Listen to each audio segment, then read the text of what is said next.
নমস্কাৰ, মোৰ নামটো হ'ল চাইফুল চৌধুৰী। মই চিপাঝাৰ ৪৯ নম্বৰ চিপাঝাৰ বিধানসভা সমষ্টিৰ পৰা নিৰ্বাচনৰ ভোটাৰ্ছ পাৰ্টি ইণ্টাৰনেশ্যনেলৰ পৰা প্ৰতিদ্বন্দ্বিতা কৰিছোঁ। আমাৰ লক্ষ্য উদ্দেশ্য এটাই হ'ল ভোটাৰ ৰিচিপ্ট দিব লাগে। ভোটাৰ ৰিচিপ্টৰ কাৰণে আমাৰ বিশ্বআত্মা ভৰত গান্ধী ডাঙৰীয়াই বহুদিনৰ পৰা আন্দোলন কৰি আহিছে আৰু পাৰ্লিমেণ্টতো পাছ হৈছে। পাৰ্লিমেণ্টত ৫৪৩টা এমপিৰ ভিতৰত ৩৪৩টা এমপিয়ে এফিডেভিট কৰিছে ভোটাৰ ৰিচিপ্টটো দিব লাগে বুলি।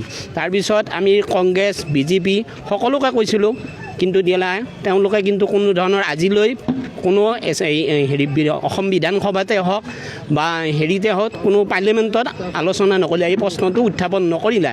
সেইকাৰণে আমি দলটো সুধিব লগা হ'ল। আজি আমি এটাই লক্ষ্য উদ্দেশ্য, আমি ভোটাৰ ৰিচিপ্ট দিওঁ লাগে। আমাৰ মানে যিটো বছৰীয়া আয়, বছৰৰ মাহৰ যিটো বছৰত 11,900 টকা আমি পাব লাগে।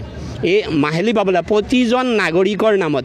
যদি আমাৰ চৰকাৰ হয়, ৰাইজে আমাক যদি আঁকোৱালি লয়, তেতিয়াহ'লে আমি ভোটাৰ ৰিচিপ্টৰ কাৰণে 100% আমি দিয়াৰ প্ৰতিশ্ৰুতি দিছোঁ আৰু আলোচনা কৰি আমি এই পইচাটো দিয়াৰ ব্যৱস্থা কৰিম।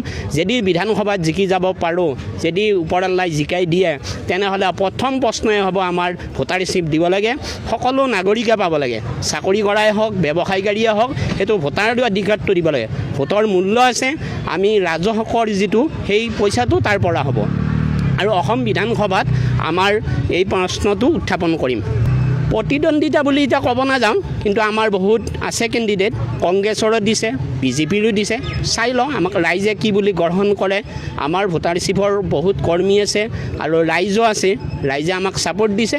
আমি এইবাৰ চিপাঝাৰ বিধানসভা সমষ্টিৰ পৰা মই প্ৰতিদ্বন্দ্বিতা কৰিছোঁ। এইখিনিয়ে ক'বলগীয়া।